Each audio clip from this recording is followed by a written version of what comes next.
बात को पकड़ो, गंभीरता से पकड़ो। तुम प्रभु के अंश हो, प्रकृति के आश्रय से तुम्हें चैन नहीं मिल सकता, शांति नहीं मिल सकती, अमर पद नहीं मिल सकता। तुम भटकते रहोगे, क्लेशित होते रहोगे, भयभीत होते रहोगे। भटकना जन्म मरण।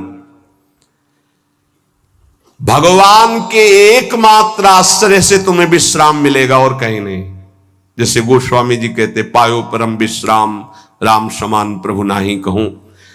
लेकिन कोई भगवान का आश्रय लेना नहीं चाहता, रुपया का आश्रय लेना चाहता है। वस्तु का बल, पद का बल, परिवार का बल, देह का बल, समाज का बल। तब तक भगवान के दर्शन हो जाएं, लोग बातें बनाते समझते नहीं। अरे द्रौपदी जी अवतार हैं, द्रौपदी जी कोई जन्म नहीं लिए, अवतार हैं, शक्ति का अवतार हैं, यज्ञ कुंड से प्रकट हुई। लेकिन आश्रय दृढ़ तब हुआ इस घटना के बाद, चीरहरण घटना के बाद। नहीं, पांडवों का आश्रय था, सभा का आश्रय था, अपना बल का आश्रय था, दांत का आश्रय लिया। जब सब छूट गया तो गोविंद द्वारिका वासिन।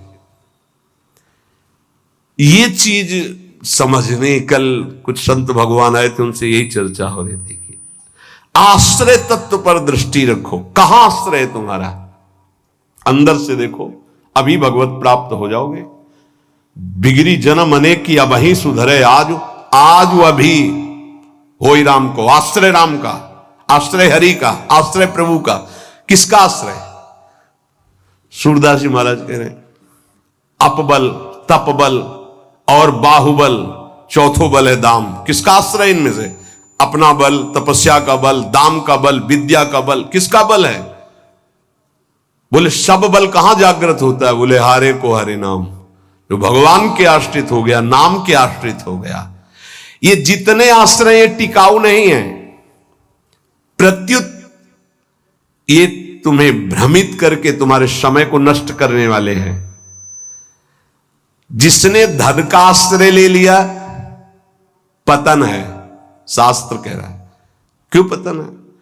खूब बल आ जाता है अंदर, क्योंकि गलत आश्रय लिया ना धन का। अब वो मत वाला हो जाता है, शराब पीना, मांस खाना, व्यभिचार करना, ये उद्दंडता ही उद्दंडता आने लगती है। अब भगवत आश्रित और धन आ गया तो उसका धन दूसरी जगह जाता है, क्योंकि आश्रय सही है। अस्पताल खुलवा दिया, पौशाला, संत सेवा, गौशाला, नाना प्रकार की धार्मिक वृत्तियों के द्वारा दूसरों को सुख पहुंचाना। क्यों? क्योंकि आश्रय बढ़िया है। केवल धन का आश्रय है तो सब दोष आ जाते हैं। इतना ही नहीं, शुभ कर्मों का आश्रय बन जाता है, साधना का आश्रय बन जाता है। अपनी साधना, रोज परिक्रमा लगाता हूं, रोज ये करता हूं, ये करता हूं। देखो दिखाई दे रहा है भक्त, भगवान, भक्त का मतलब होता है भगवान का आश्रय। अब वो ये जो सत साधनाएं हैं, असत नहीं है, पर इनका जो आश्रय हो गया वो डायरेक्ट भगवान के आश्रय से हट। अब हमारी टांगें मजबूत हैं तो हम परिक्रमा लगा रहे हैं, कल टांग टूट गई तो आश्रय भगवान का, उनके आश्रय से भगवत प्राप्ति होगी, कोई इनके आश्रय से थोड़ी। लेकिन अगर वो आश्रय लिया है तो फिर लगेगा हमसे कोई साधना ही नहीं हो रही, आप असंतुष्ट हो जाएंगे। एकमात्र भगवान का आश्रय। तभी कह रहे बिगड़ी जन्म अनेक की, अब ही सुधरे आज, अभी इसी क्षण सुधार हो जाएगा, अभी इसी क्षण बात बन जाएगी। अनेक जन्मों की बिगड़ी क्या? आश्रय केवल प्रभु का, मामुपाश्रिता।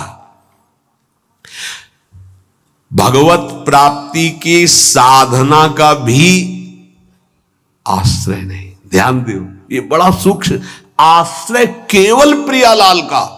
साधना बन रही बढ़िया, कल साधना ना बने, ऐसे रोग हो जाए, ऐसी शरीर की स्थिति हो जाए, ऐसी मना स्थिति हो जाए तो हमें भगवत प्राप्ति नहीं होगी क्या? होगी। बोले क्यों होगी? तुमसे कोई साधन तो बनता नहीं। बोले हमने साधन का आश्रय नहीं लिया, हमने तो प्रियाजू का आश्रय लिया। सर्वेषु साधन वरेषु चिरम निराशा। बात समझना, ये आंतरिक है, आध्यात्मिक। भरोसा केवल प्रभु का, आश्रय केवल प्रभु का, इसी से भगवत प्राप्ति होती है। पूर्व में जब प्रथम बोलना शुरू हुआ था मुरारी से, उनसे यही आश्रय तत्व पर केवल चर्चा होती थी। आश्रय को समझिए। अगर आश्रय साधन का तो भोग साधन का होता है, साधन सुख का भोग होता है। इसीलिए यह गुण साधनते नहीं, बड़ा सूक्ष्म। तो अब जैसे अल्पज्ञ साधक है तो सोचता है कि फिर तो साधना ही नहीं करनी चाहिए। तो अभी तक आप कर रहे थे क्या? आपसे करवा रहे थे जिनके आश्रित हो। ऐसे भाव में आओ। साधन हो रहा है, प्रभु को समर्पित हो रहा है। नहीं हो रहा है तो हम तो प्रभु को समर्पित ही हैं, हमारी भगवत प्राप्ति तो पक्की है। भाई ये समझ आनी बहुत कठिन हो जाती है। हम परिक्रमा लगाया है तो कह सकते हैं कि हम भगवत प्राप्ति कर सकते हैं, क्योंकि साधन का भरोसा है। और अगर नहीं लगा पाए तो हमारे भरोसा में कमी हो जाएगी। आप आखिरी बात समझ लीजिए, यदि आपने अंदर से आश्रय हमारे प्रियालाल का ले लिया और कुछ नहीं बन रहा तो भगवत प्राप्ति हो जाएगी। हमारी बात समझ लेना। ये हम बहुत समझी सोची हुई बात कर रहे हैं। आश्रय आपका कहां है? एक क्षण के आश्रय को प्रभु बहुत बड़ा मान लेते हैं, ध्यान रखना। जब बाली जी का भगवान ने प्रहार करके वध किया तो आखिरी श्वासें बाली जी की भगवदाकार थी, पर भगवान से बड़ा छुपा के वचन बोले। हृदय प्रीति मुख वचन कठोरा, और भगवान की तरफ देखकर कहा, मैं बैरी सुग्रीव प्यारा, कारण कवन नाथ मुहि मारा। हम दोनों भाई हैं, हमें अपने भाई की हर चेष्टा को पता है। जैसा मैं वैसा मेरा भाई। बहुत बड़ा भजनानंदी नहीं, हम जानते हैं, बचपन से साथी है। और मैंने कभी आपका विरोध नहीं किया। आपने मारा क्यों मुझे? जो सूक्ष्म बात भगवान, तुम ये जानते थे कि सुग्रीव मेरे आश्रित हो गया है?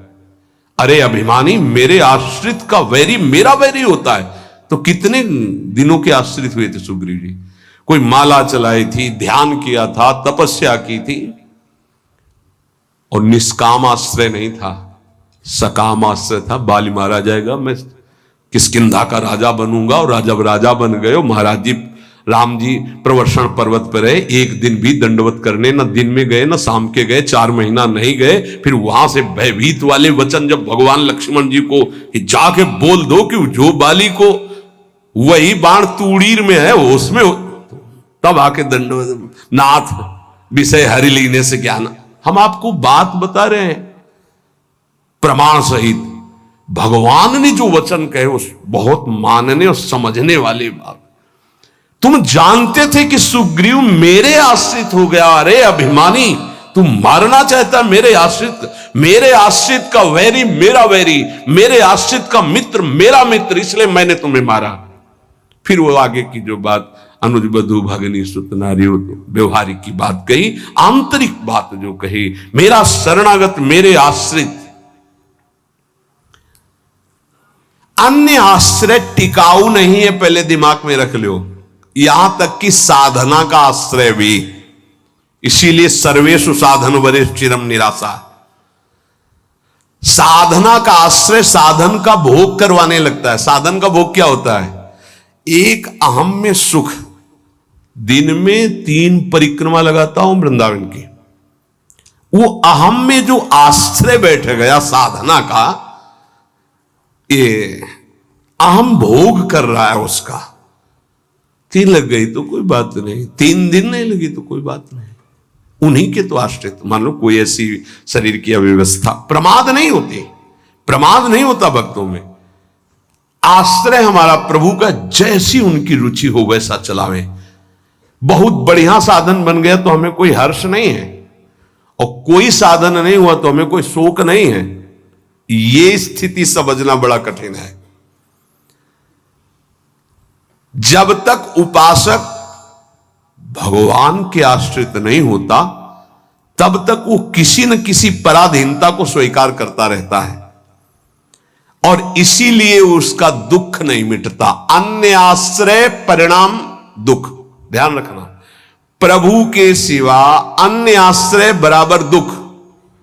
प्रभु का आश्रय बराबर सुख दुख की निशानी नहीं। संसार में प्रगट आश्रय भोगों का, शरीरों का, पदों का, धन का बड़ा आकर्षण है। स्त्री का आश्रय, पुत्र का आश्रय, मकान का आश्रय, बड़े बड़े आश्रय हैं अंदर। जब तक ये आकर्षण रहेगा तब तक भगवान में आकर्षण नहीं होता। और अंदर सब आकर्षण में वही कृष्ण का है। भगवान का आश्रय होते ही त्रिभुवन की प्रिय से प्रिय वस्तु से राग खत्म हो जाएगा। ये पहचान है। कोई प्रिय नहीं लगेगा, वही प्रिय लग रहे हैं। उनके सिवा वास्तविक आज भी किसी को कोई प्रिय नहीं लगता।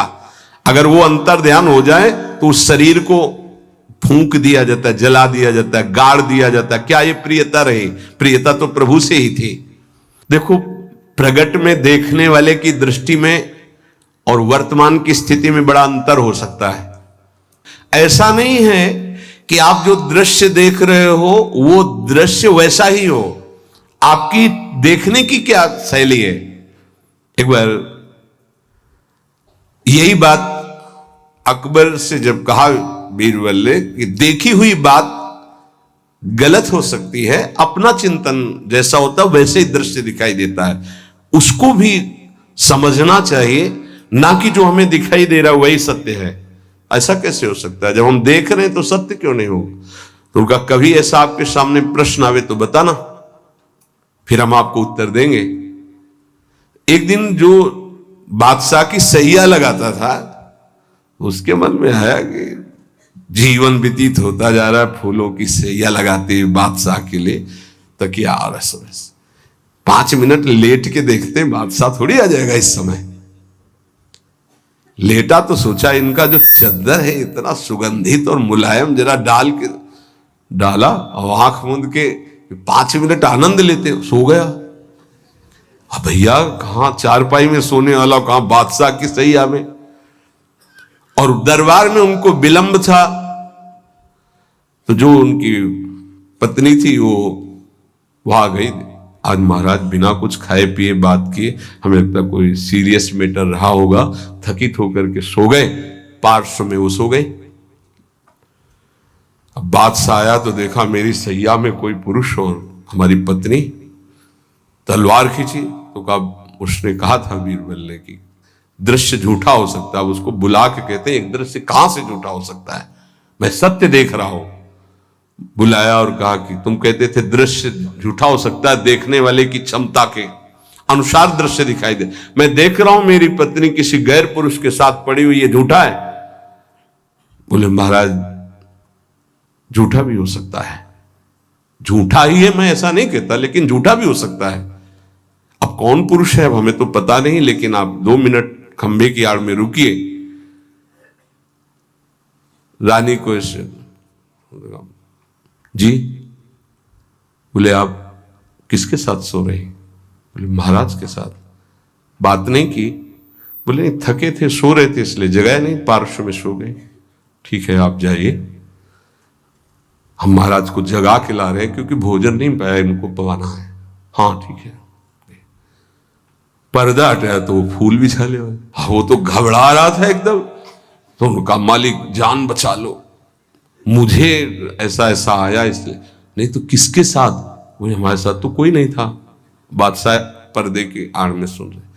बोले चुपचाप भाग जा, अगर बादशाह जान गए तो मार भगा दिए। बोले सरकार देखा दोनों निर्दोष थे, यदि आप मारते तो दोनों की हत्या आप कर सकते थे, लेकिन दोनों निर्दोष थे। हमारी दृष्टि प्राकृतिक दृश्यों का फाइनल नहीं कर सकती, फिर सच्चिदानंद का कैसे? तो हमें अपनी दृष्टि सुधारने, वीत राग, जिनका राग बीत गया है, अर्थात परम वैराग्यवान, भगवत लीला का रसास्वादन, इसलिए परम वैराग्यवान परमहंस शिरोमणि सुखदेव जी को श्रीमद् भागवत कथन का अधिकारी श्री भगवान व्यासदेव जी ने जान करके भागवत दी। जब कोई प्रभु से विमुख हो जाता है तो नाशवान पदार्थों में और शरीर में, ये नाशवान है, इसमें राग हो जाता है। अब ये राग उससे पापाचरण कराता रहता है, वो भगवान की लीलाओं को नहीं देख सकता। हमारा सच्चिदानंद प्रभु की प्राप्ति का पहले भूमिका समझ ले। जब कोई तीनों रागों से, तीन प्रकृति के गुण, तीन शरीरों की रचना, तीनों लोकों का वैभव, तीनों रागों से जो मुक्त हो जाता है वो भगवत प्राप्त होता है। भगवत प्राप्ति में भी बड़ा भेद है कई तरह का।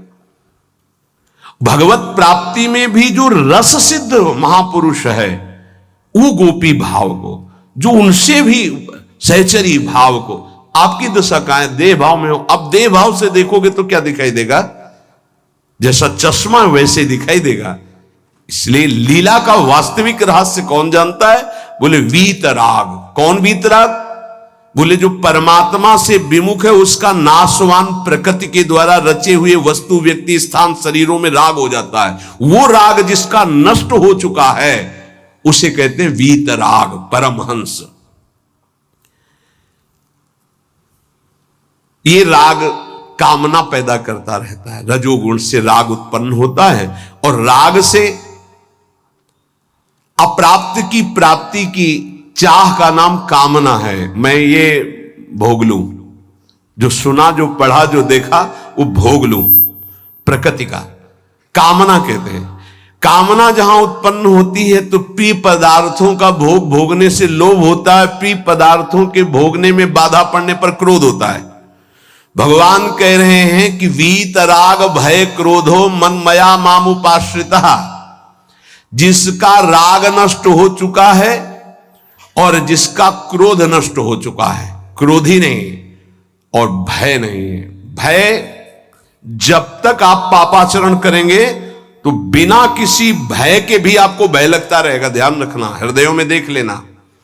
अगर भय लग रहा है आपको, अव्यक्त भय, कहीं ऐसा न हो जाए, कहीं ऐसा, आपका मन मलिन है और आपने पापाचरण किए हैं, वो आपको भयभीत करते रहेंगे। जो भगवत शरणागत निर्मल हृदय वाला होता है उसके अंदर निर्भयता आती है। निर्भय, निश्चिंत, निशोक। भगवान कह रहे हैं जो राग रहित है और भय रहित है। भय एक ही जगह आता है।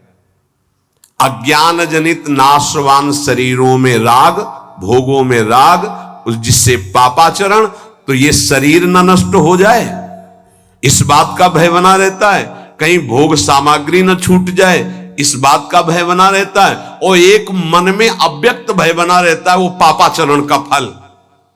वो एक कल्पनात्मक भय बना रहता है, भयावह, जिसे आजकल भाषा में डिप्रेशन कहते हैं। वो बेमतलब की बातें सोच सोच कर डरता रहेगा। लेकिन भजन, भगवद आश्रय, ये निर्भय करता है, भय नहीं रहता। जब हमारी कामनाओं की अपूर्ति होती है तो क्रोध आता है। लेकिन भक्त की अगर कहीं वो कामना वाला भी अभी है, अपूर्ति होती तो कृपा मनाता, बड़ी कृपा हुई, भले नहीं दिया, नहीं मेरा मन फंसा देता। पूर्ति हो गई तो बहुत दुलार है, बड़ी प्रभु की दुलार वृत्ति है। वो प्रभु की तरफ ही देखता है, पूर्ति में भी अपूर्ति में। इसलिए ना वो तो लोभ से बंध पाता है ना क्रोध से।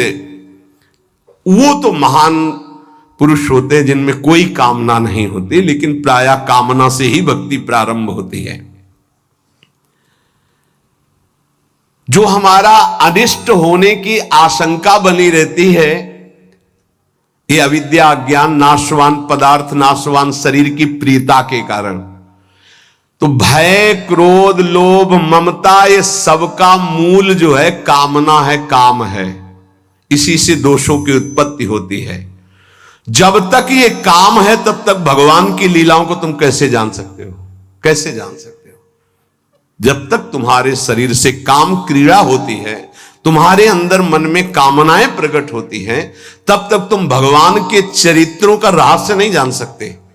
क्योंकि भगवान कह रहे मेरे जो चरित्रों को, मेरे कर्म को, जन्म को दिव्य जान जाता है, उसका पुनर्जन्म नहीं होता, तो कौन जान जाता है? तो बोले वीतराग भय क्रोधाहा। जिनका राग नष्ट हो चुका है, जो निर्भय हो चुके हैं, जिनके हृदय में क्रोध नहीं है, और भगवान कह रहे मनमया मामुपाश्रिता। मनमयाहा, जो मुझ में तल्लीन है, रात दिन नाम जप कर रहे, भगवत ध्यान में। माम उपाश्रिता, मेरे ही आश्रित है, मेरा ही चिंतन, मेरा ही आश्रय। अंदर से किसी से कोई राग नहीं है, किसी भी भोग की भोगने की इच्छा नहीं है। उस इच्छा की जब वृत्ति नहीं तो क्रोध और लोभ की संभावना ही नहीं, और जब इच्छा ही नहीं तो पापाचरण नहीं तो भय नहीं होगी। भय केवल पापाचरण से होता है। निर्विकार हृदय कूटस्थ स्वामी थे, हिमालय में भ्रमण कर रहे थे। एक शेर की गर्जना हुई, घुर्राता हुआ सामने आया तो छड़ी लिए हुए थे पूज्य पादुड़िया बाबा का। ऐसे छड़ी लगा खड़े हो गए, बोले यार सुन, तेरा आहार अगर ये निश्चित हो चुका है तो तू गुर्रा मत, इसे खा ले। अगर आहार नहीं निश्चित हुआ है तो तू जा। वो चला गया। कितने निर्भय कि सिंह के सामने भी एकदम ऐसे। क्यों? क्योंकि वीतराग है, शरीर से राग नष्ट हो चुका है। श्री भगवान कह रहे कि माम उपाश्रिता। देखो बहुत सुंदर बात कह रहे, ध्यान देना। अपने लोगों का स्वभाव है बिना आश्रय के जी नहीं सकते। किसी न किसी का आश्रय, शरीर का आश्रय, रुपए का आश्रय, विपरीत शरीर का आश्रय, पद का आश्रय, विविध भोगों का आश्रय, नशा आदि का आश्रय। बिना आश्रय की जी नहीं सकता है, आप ये समझ लो। ऐसी मान्यता हो चुकी है। और आश्रय अगर ये सब छोड़ दे तो अमर हो जाए। उसको लगता है मैं मर जाऊंगा बिना इसके, वो अमर हो जाए। यही माया का भ्रम है। किसी न किसी का आश्रय लिए रहता है, कभी भी वो आश्रय टिकाऊ नहीं है। ध्यान देकर देखिए क्या टिकाऊ है। मनुष्य शरीर टिकाऊ है? नहीं। Bank balance? नहीं। कोई पदार्थ पदवी? नहीं। बहुत ध्यान देने योग्य बात है। परमात्मा के अंश तुम्हारे अंदर जो एक आश्रय लेने की वृत्ति प्रकट हुई है प्रकृति से, यही बंधन है। और इस बंधन को तुम तभी छुड़ा सकते हो जब प्रकृति को जिसने रचा उसका आश्रय ले लो, परमात्मा का, प्रभु का। भगवान का अंश जब तक प्रकृति के कुछ भी आश्रय रखेगा तब तक वो भय, क्रोध, लोभ, राग इनसे पिटता रहेगा। चिंता, शोक, नाना प्रकार की।